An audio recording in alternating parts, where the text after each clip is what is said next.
Ma'am Aracel, no? Kailan po nagsimula na yung naging pagsasama po ninyo ni Sir Vidal? Bali nagsama po kami ng 13 years. 13 years? Yes po. Okay. Naghiwalay po kami 8 years na po sa Okay. ngayon. So matagal-tagal na rin pala Yes yung po. hiwalayan po ninyo. Pero ang balita ko, nung kayo po ay nagsasama pa, kayo po ay nagkaroon ng anak. Yes po, isa po babae. Isa po yung anak. Ilang taon na po yung 20 bata? years old na po siya ngayon. 20 years old na? Yes. Okay. So, ang sinasabi po ninyo is itinatanggi ni Sir Vidal na anak po niya? Yes po. Tsaka gumagawa po yung anak niya sa una, which is si Glenn Berdos po. Gumagawa ng picture kasama po yung lalaki po na yun daw po yung ama, hindi daw po yung papa niya, yung ama ng anak ko. Okay. Teka lang ma'am, gusto ko lang maging malinaw po yung part na yun. No? So apparently, etong si Sir Vidal, meron ng naunang pamilya. Yes po, balo po siya, may 3 anak. Okay. May balo po siya noon nung naging kayo. Yes kumbaga, no? Pero may anak po siya doon, etong si Sir Glenn Berdos. Yes po, sir. Okay. So, nabalo po siya, nagkaroon kayo ng relasyon, kayo rin po ay nagkaanak. Yes po. Nung pagsasama po ninyo, may mga naipundar din po kayo. Yes po, meron. Bahay. Yes po. Oo. Ngayon, lumaki na yung anak po ninyo, si Stephanie Berdos, 20 years old na, siya rin, no? Legal age na po siya. Ngayon, ang sinasabi po ninyo, ginagawa na ng kwento Opo. na yung etong si Stephanie ay hindi naman totoong anak ni Sir Vidal. Opo. Ano daw reason? Hindi ko po talaga alam kung ano, sir. Okay. So, sino daw po ang totoong tatay ng anak po ninyo? Yung kapitbahay po namin, So, ginagawa na lang nila ng kwento. Opo. Si Sir Vidal ba ay pumirma sa birth certificate ni Stephanie? yes po, nakapirma po. Nakapirma siya doon as Opo. tatay. Opo. Kasi alam naman po natin, no, sa atin pong batas, yung isa sa mga matibay na ebidensya ng tinatawag natin na filiation, kung sino ang tatay, paternity, is yung recognition or acknowledgement na makikita po ninyo sa likod ng inyong birth certificate. So, ma'am, si Sir Vidal nag-acknowledge sa birth certificate. Yes po. Katunayan nga po, Berdos po ang apelyido ng anak ko. O yun naman pala eh. So, lumalabas, parang itinatanggi na lang niya ngayon. Opo. Okay? Kumbaga nagbago yung isip. Yes. Ang alam ko nga, Tini, ang worst kasi is pinapost pa siya nung Glenn Yes Berdos. Pinapost po yung picture nung kanyang anak na si Stephanie. Ano pong sinasabi, ma'am? Kwento niyo po kay Tini. Ito daw po yung papa kasi magkahawig daw po sila ng mukha. Pati po yung kapatid nung lalaki, ipinopost din po kasama nung picture ng anak ko kasi kahit sino daw po ang makakita ng picture, magsasabi daw po talaga na magkahawig sila. Okay. Ang sinasabi niya, may pagkakapareha siguro doon sa features. Yes po, ito daw po yung ama. Pinapost niya po yan sa Facebook. Okay, ito, no, yung mga pinopost na parang kinukumpara po yung mga features ni Stephanie doon sa kapitbahay ba? Tama, no? Yung kamag-anak. Ako nga, Shari, wala akong nakikita na commonality doon sa mga features. So, ako, ang dating sa akin, Ma'am Aracel, parang ginagawa na lang ng kwento. Tama po. Ito po bang si Sir Vidal nagbigay ng suporta sa anak ninyo? Wala po. Alam mo, Shari, ang nakikita ko dyan, kesa magbigay ako ng suporta, i-deny ko na lang na anak ko yan para hindi na ako magbigay siguro. Nung nung nakaraang first year yung anak ko, sabi ko, "Nak, manghingi ka muna dun sa papa mo kasi hirap pa ako ngayon." Ang sagot po, ano daw po ang ibibigay niya, bagong panganak lang daw po, yung asawa niya, yung kinakasama niya ngayon. So may bago na. Opo. Okay. Sabi ko, anak ka rin naman sabi niya. Tama. Malaki pa nga ang problema namin, Stephanie. Sabing ganon. So, talagang tinanggihan niya yung anak niya. Opo. Stephanie, magandang hapon po sa inyo. Ma'am Stephanie, no, narinig po namin yung kwento ng mami po ninyo tungkol dun sa daddy ninyo. Ang tanong ko lang po sa inyo is, ma'am, ano po ang naging tulong ng tatay ninyo dun sa paglaki po ninyo?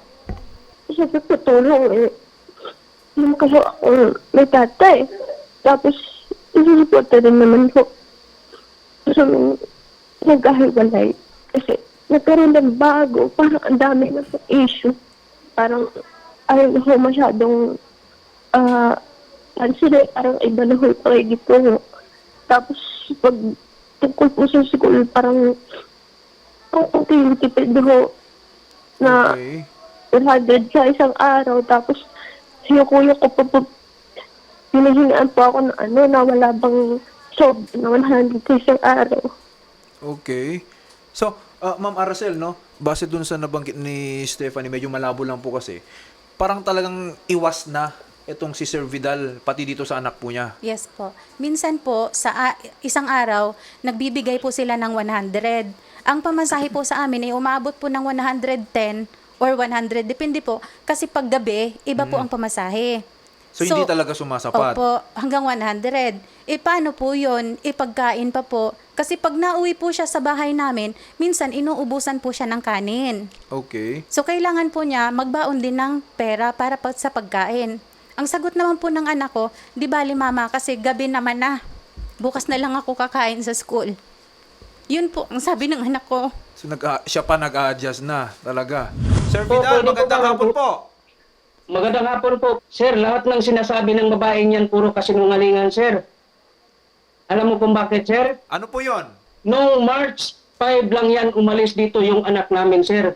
At hindi ko tinatanggi nga, hindi ko siya anak. Nagkaroon lang ako ng pagdududa, sir, dahil noong bago pa kaming nag-ipon, alam mo siguro ang Bisaya, sir, ipon. Okay. Lagi silang magka-text ng lalaking yan. At sinabihan pa nga siya na pag hindi ka makikita sa akin, magbigti ako, maghikog ako. Sabi ko, replyan mo nga maghikog ka. Pwede ba yan nga may kinakasama ka na, mag-text ka pa?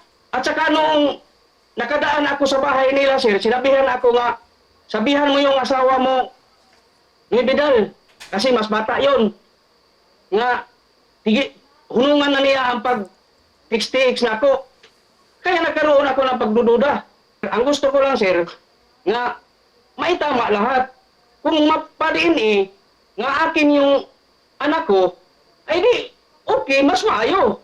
Gusto ko lang maliwanag. Okay. Sir, can I At saka, sir, hindi naman totoo nga 13 years lang kami nagsama, sir. Kasi, dito pa nga, nung 2019 yun, umalis yan dito sa bahay. Okay. Ilang taon ba yan, sir? 2019. 2004 nung panahon. Si Stephanie, sir, 17 years old. Yan, umalis yan dito sa bahay. First, we're not denying na she's a child of Papa. We just have a lot, more than 10, to be specific, reasons why we should have a doubt. First, yan siyang babae na yan, never naman sila naging magsyota ni Papa. Just second week after my mom died, siyang kusa na pumunta sa bahay namin at nakipagsama kay Papa. Sinabi mo niya sa amin, okay ba sa inyo? Kami na ang bago niyong mama. O, di ba? O, di ba? Diyan palang daan, kung babae ka na may moral at may delakadisa, di ba? Hindi mo gagawin yan. Pinagtulakan niya ng pamilya ng Papa ko, lalo na ng mama ng Papa ko.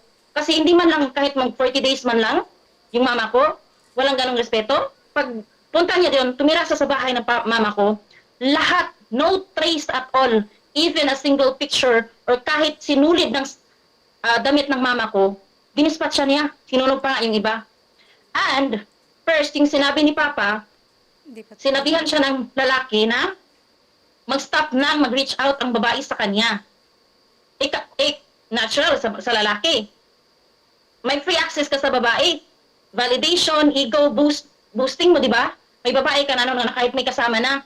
Pero pinagtutulakan mo? Bakit kaya, sir? Why do you think? Di ba, parang may responsibilidad na tinatakasan? And, aside from that, ang dami na din yan mismo si Stephanie Berdos, andito yan mismo yung namin sa malayong barangay dito sa Ormoc. Pumunta first time dito sa amin. Anong sabi? Ilang beses inulit. Sure ka? Tiyo? Sure ka? Versus uncle? Sure ka, Tiyo? Anak mo yan? Kasi kahit isa parang wala. Ilang beses inulit. Tapos sinabi pa niya, kaya nga tinatanong ko, Tiyo, ilang beses, kung anak mo ba yan? Benny Papa, inintroduce ako. Hindi na ako magtatanong yan. Kahawig naman. Pero dyan talaga, parang hindi. Yung yung taga-Kamutis, mga kamag-anak ng bayaw ko, pumunta dito. Hindi alam na sumama pala yan doon sa libing ng pinsan ng kamag-anak ko. Okay. Na-shock sila. Sige. Kasi kung alam daw nila na sumama Miss rin Lynn, anak, okay? So you made your wait, point. sir, I'm okay? trying to prove a point here. No, you made your point, okay? Daming points na nakaduda-duda, ang lahat na nagdududa na hindi siya anak ni Papa. That's why we have a doubt. That's why we're requesting a proper DNA for the consent of Stephanie. Sana nagpakita siya doon kasi legal age naman siya. Hindi, Magti-21 na ganito, siya Glenn, kay June. Hindi naman yung mama niya, Yes. hindi rin naman siya mentally You retarded, made di your ba? point. Now, you raised all these doubts. Pero ang question ko is, why now? 20 years old na itong si Stephanie. Your dad signed the birth certificate of Stephanie 20 years ago. Where was the doubt, no? And does that invalidate, sir, the rights of my papa? To make sure na anak niya talaga yan? Why not magpa-DNA na lang kung kailangan ipa-DNA? Bakit kailangan mag-iskandalo pa andyan dito? na. Dahil nga sa bibig nyo, nagkaharap-harap na tayo sa barangay. Ang sabi ko doon sa barangay, kung ipa-DNA nyo, napatunayan na hindi mo anak si Stephanie, ibabalik ko sa'yo ang nagastos mo sa anak ko. Yun Mula ang- pagkabata. Bakit sinabi mo Mula yun? nang naisilang. Na takot ako na ipa-DNA ang anak ko. Ha? San ka humuhugot ng lakas ng loob? Kasi bakit aabot tayo dito? Bakit Hindi mo tayo pinapresent aabot yung dito? Stephanie? Sasain lang naman siya ng consent na papayag siya, voluntarily, di ba? Isa pa, legal age si Stephanie. Yes. She can decide Oo. on her own. She's not mentally retarded. Andun She na. has not any mentally disabled that are recognized by the government. Hindi siya makakapag-decide on her own. You can Hello, advise, di ba but you cannot decide on behalf of her. Ma'am, magpapa-DNA just so na you nga, know. di ba? Di ba magpapa-DNA, Magpa-DNA na? nakakaintindi ka? Oh, tapos, umuwi ka, di ba? Tapos? Anong nangyari? Meron DNA nangyari. Sige. Di ba Ang nag-demand ka hirap ng marami makausap. para ma-stop, hindi matuloy yung DNA. Bakit? Alam mo, teka lang, makikisingit lang ako, no? Because, alam mo, Miss Glynn at Sir Vidal, kung alam niyo po yung situation ngayon, lulugar kayo, okay? Because in so far as the law is concerned, the mere fact that you have signed that birth certificate, that there is already a legal presumption and in fact, an acknowledgement na alam mo na anak mo yung bata. Okay? So kumbaga, kung kayo ang may gusto ng DNA ngayon, dapat nga kayo makiusap eh. Dapat hindi kayo ganyan magsalita. Bakit? Eh, pinirbahan mo yun eh. Inacknowledge mo na anak mo yun. Ikaw lang nagtatanggi ngayon. Kayo pa matapang ngayon. Hindi naman kami nagtatapang, sir. Kaya ayusin nyo yung pananalita nyo dyan. Kasi sir, puro mali yung ano niya.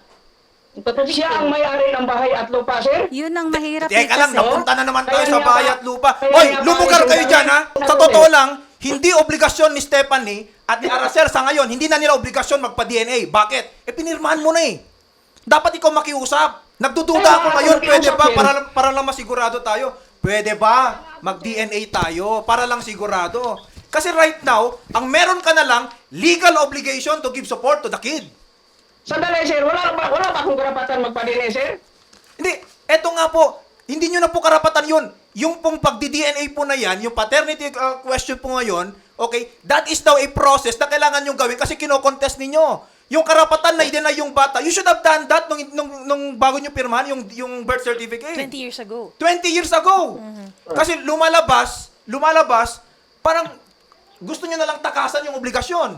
Hindi man ako tumataka, sir. Kasi daming ginawa yan dito, sir. Anong sabi niya? Sa kanya yung bahay at lupa kasi nakapangalan Kaya sa nga kanya sir, yung tutulo, sir. ang punto ko is, Sandali, kung gusto sir. po ninyo Sandali, magpa-DNA, makiusap Pasalitain kayo niyo sa naman kanila, ako, sir. ayusin ninyo yung pananalita ninyo. Excuse po, Oh, sir. sandali, sir, ha? Sandali, sir. Sige, sige. Yung sinasabi niya, sa kanya yung bahay at lupa, kaya bumayag siya magpa-DNA, kasi papirmahin niya ako nga, dalawang araw na lang kaming tumira dito, paalisin na kami niya, kasi nasa kanya yung pangalan ng titulo. Pero, sir, dalawang didobsil ang pinagawa niyan, sir. Nandito sa amin, dalawang didobsil ang Okay. pinagawa niya.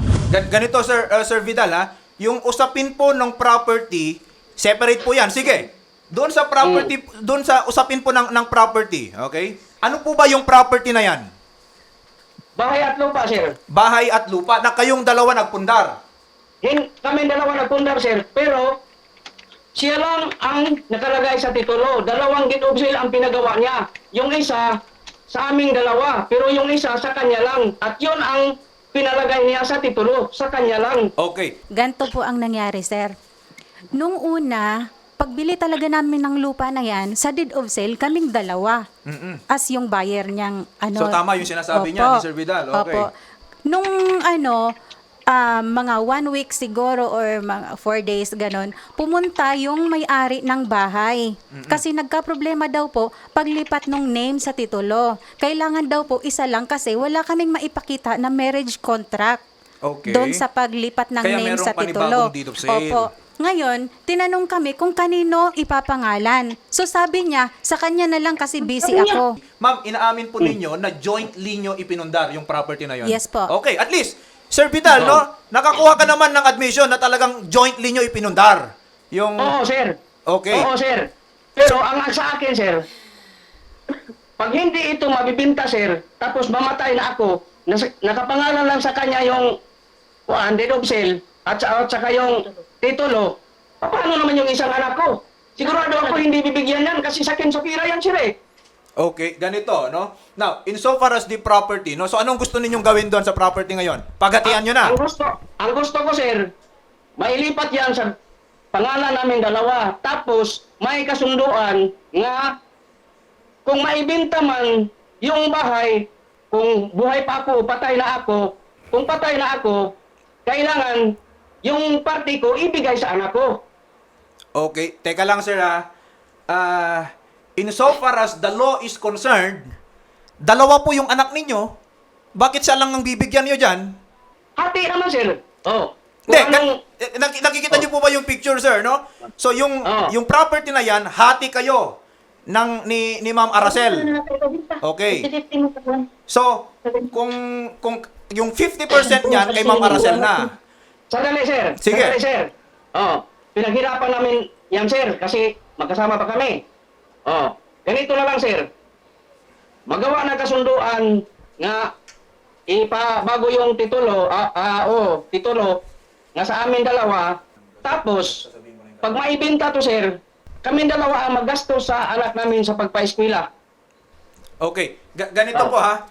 Hindi pa naman dapat namin hatian namin yan si Stephanie sa party namin. Hatiin namin yan dalawa. Tapos, kanya-kanya, kung magkano ang gasto sa bata sa pag-eskwela, Okay. yun ang Sige. pag-anuhan Okay. namin, pagsamahan namin. Alright. Total, may pag-amin naman, both parties, na yung bahay at lupa po na yan is jointly ipinondar po ninyo. Okay? Sa atin pong family code, kung ang dalawang nagsama, no, hindi kinasal, okay, ay may mga ipinundar na properties, ang presumption is, paghatian po nila yung dalawa. 50-50 po kayo noon, no? So, ma'am, Yan. yung sinasabi po ni Sir Vidal na kahit sabihin natin na nakapangalan lang po sa inyo yung property po na yon, pero dahil jointly nga po ninyo, no, Opo. na ipinundar po yan, may karapatan po si Sir Vidal doon, Yes po. 50%. No? Opo. Ngayon, kasi magtatagal tayo dito, no, kung pag-usapan pa natin, kasi property yan, ang hirap i-divide yan. Opo. Okay. Sir Vidal, open po ba kayo, magkaroon na lang kayo ng kasulatan ni Ma'am Aracel patungkol dyan sa property? Sir, actually, may ano na po kami dyan sa barangay. Ang kasunduan po namin sa barangay is, yung sasakyan, hinanapan ko siya kasi pangalan namin, dalawa yon, ibinenta niya, binigyan lang ako ng 20,000, hinanapan ko siya ng deed of sale kasi hindi ka naman pwede magbenta ng sasakyan ng verbal lang. Okay. Wala po siyang pinakita. Bakit hindi pwede? Na hindi naman to na-transfer sa atin, yung sasakyan. Doon pa yung May- sa unang may-ari ng sasakyan. Yes, sir. At saka, So may model open deed May sale deed sila. of sale, opo. May deed of sale At po saka, yun. Sir, Yeah. sabihin ko sir ha, yung sasakyan na multicab na van, 2097 model, tapos ano na ngayon? Kailangan ba 2026. magkita yun ng mahal? Okay. So, sinasabi Oh. ninyo, sir, talagang mababa na lang yung purchase price nun. Nabenta ko sir, dahil sirang-sira na. Bininta ko na lang ng mura. O bakit hindi mo masabi kung magkano ang presyo? Tapos, sir, binigay ko yung 20,000 sa kanya, tapos yung 20,000 sa akin. Kasi Sige. 50,000 ang... Ganito po, ha? 50,000 ang Sir pagbinta, Vidal. sir. Yes po, no? Yung- Kasi, Sir Vidal, ito po, ha? Kasi hindi po tayo matatapos dito. Ganito po, ma'am, no? Oh. Total, nabanggit ko na rin naman po sa inyo kung ano po yung karapatan ninyong dalawa dun sa mga naipundar ninyo nung kayo pa ay nagsasama. Malinaw naman po, Opo. sir, no? 50% sa inyo, 50% Opo. kay madam. Ang gagawin Opo. na lang po natin dito, balik kayo sa barangay, mag-auditing na lang tayo. Ano po ba yung mga naipundar natin noon? Ang gusto ko po kasi, sir, kasi napaalis nila yung anak ko dyan sa bahay namin. Di namin pinalis yan, oy! Sandali. Which is may karapatan Sandali, sir, ha? po na Sandali, tumuloy sir. dyan sa bahay. Okay. So Oh, sige. ngayon, ang gusto ko lang, total, hatian ang Di matakot ka naman sa Ginoo, oy! Matakot ka sa Diyos! hatian yung Grabe ka naman. usapan, huwag din silang makinabang kasi kaming dalawa ng anak ko hindi nakikinabang. Ipa-close ko yan Kaso yung hanggat property hindi. na yun, sila yung nakastay. Yes po, for 8 years na nahimik kami. Okay. Ha? Binasag nyo yung katahimikan namin. Sandali, sir, ha? Sir, Masyado kayong may mabunga sasabihin ako, sir, ha? Hindi yan pinaalis dito yung anak namin. Ha? Sinabihan lang yan ng nakatatanda niyang kapatid dahil sa mga kalat niya dito. Mga kalat niya dito kasi hindi yan marunong magtulong-tulong dito, sir. Puro kalat lang. Ako pa nga ang maghugas sa mga kinainan, iwanan sa Grabe, lamisa, pati anak mo, pati ilaw, sinisiraan mo. pati tubig. Ako ang, kaya nga nasabihan niya ng nakatatanda sa kanya, kasi ako lahat ang nag-ako sa mga ginagawa niya. Alam mo Mga bang kalat niya. napakabayas Ako lahat mong ang nag-ako. tao? Kaya Anak sinabihan mo, siya. bawal Tapos- gumamit ng washing. Kasi walang Tapos, ambag sir, na bayad sa washing at sa tubig. Bawal gumamit ng internet. Ang kapal na mukha mo. Hindi yan pinagbabawalan. Oh, Hindi yan pinagbabawalan. Tilibabad yan dito sa internet. wow. Kaya lang nabawalan yan dahil sa mga kumbo ninyo. Sabi Sa mo mga hindi kumbo ninyo. nabawalan, tapos Ha? ngayon nabawalan. Okay, ganito, no? Ma'am, ito po, no? Kasi hindi Dahil tayo... sa mga kumbo ninyo. Hindi Marami po kayong tayo kumbo ng anak matatapos mo. dito kung lahat ng mga atraso ng bawat isa paulit-ulit lang po natin dito. Okay, na pinagsasabi, no? Hindi po tayo matatapos dito, no? Ang mahalaga sa atin for now, Shari, is ma-inform ko po kayo ano ang mga respective na mga karapatan po ninyo. Okay? Sabi ko po kanina, yung mga napundar ninyo, kasama yung property na yan, 50-50. Apo. Okay, 50-50. Pwede bang si Ma'am Aracel manirahan dyan? Of course. Bakit? Ikaw owner ka eh. In short, pati yung anak po ninyo. Okay? May karapatan din po doon sa property. Kung tutuusin nga, Shari, mas malaki pa yung karapatan ni Stephanie kesa kay Glynn. Bakit? Kasi yung both parents niya, yung nanay at tatay niya, ang owners ng property na yan. And so far as Glynn is concerned, yung tatay lang naman niya. 50% lang. Kumbaga, no? Kaya nga, tinitingnan po natin kung ano ang mainam na solution dito. Ang nakikita ko, why not come up with a written agreement? Sir Vidal, no? Sir Vidal, no? Later on, marirealize mo, mas beneficial po sa inyo ito. Okay? Ma'am Aracel, no? Kanina pumayag naman, okay naman si Sir Vidal kanina.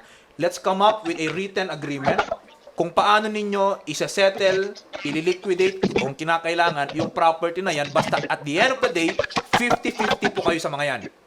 Okay po ba sa inyo yun? Yes po. Unang-una po, yan sa, kaya kami nagdududa, sumami po yan sa bahay, pumunta po yan sa bahay. Hindi po naging sila ng papa ko. May ibang karelasyon po yan na taga doon sa amin. Nagpapasip po kami, pumunta yan doon sa bahay, nakikipag-inuman lang, inom-inom lang. Sunod ng punta, doon na siya natulog. Hindi na po siya umuwi. Glenn, baka nakalimutan mo, bakit kami naghiwalay ni papa mo? Nakita ko sila magkapatong ng babae sa kwarto. Ngayon ako ang may karelasyon? Wow, hindi kasi matatapos to.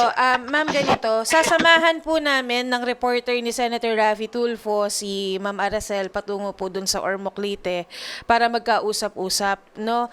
Nasa linya po natin yung Barangay Secretary po ng Barangay Lao, Ormoc City, Leyte. Magandang hapon po, Ma'am Clarissa Magdadaro.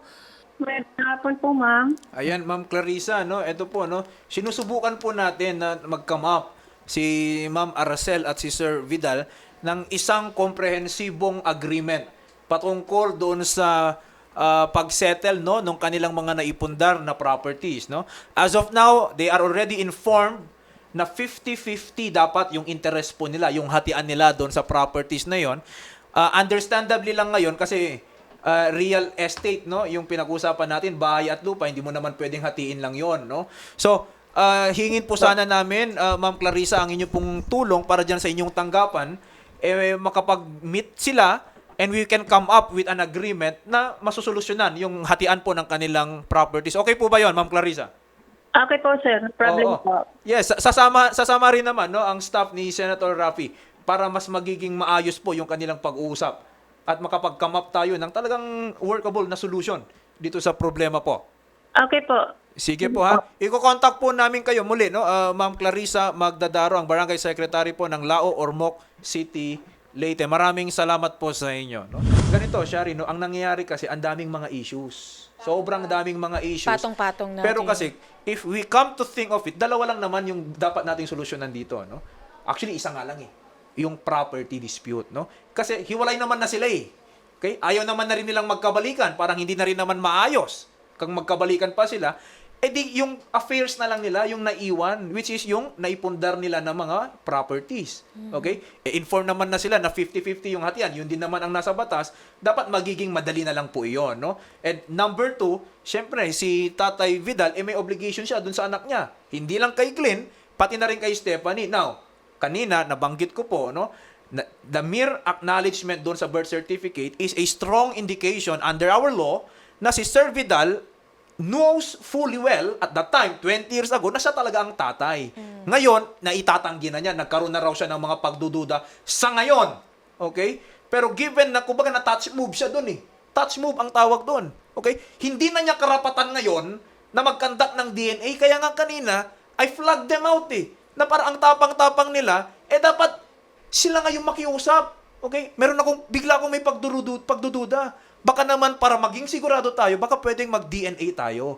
Dapat siya makiusap, siya magmakaawa. Yung, ang dami pa nilang pinagsasabi kanina ng mga nangyari 20 years ago. 8 years old pa lang noon itong si Glenn. Parang ang dami-dami na niyang nakita noon. Okay? Kaya nga, dapat, ang point ko is, in these cases, marunong po tayong lumugar. Yun lang naman eh. Okay? So, ma'am ha, nakausap na po natin yung barangay secretary po. Mag-usap-usap ulit tayo doon, no? Magpapadala po kami, no? Papasamahan po namin kayo para maging maayos yung inyong mga pag-uusap. We can come up with a solution, okay? Yes po. Thank you. Sige po, no? Okay, and Sir Vidal and Miss Glenn, okay? Maraming salamat, magandang hapon, and sasamahan namin si ma'am patungo dyan sa Ormoc City, Leyte. Salamat po, ma'am, magandang hapon po.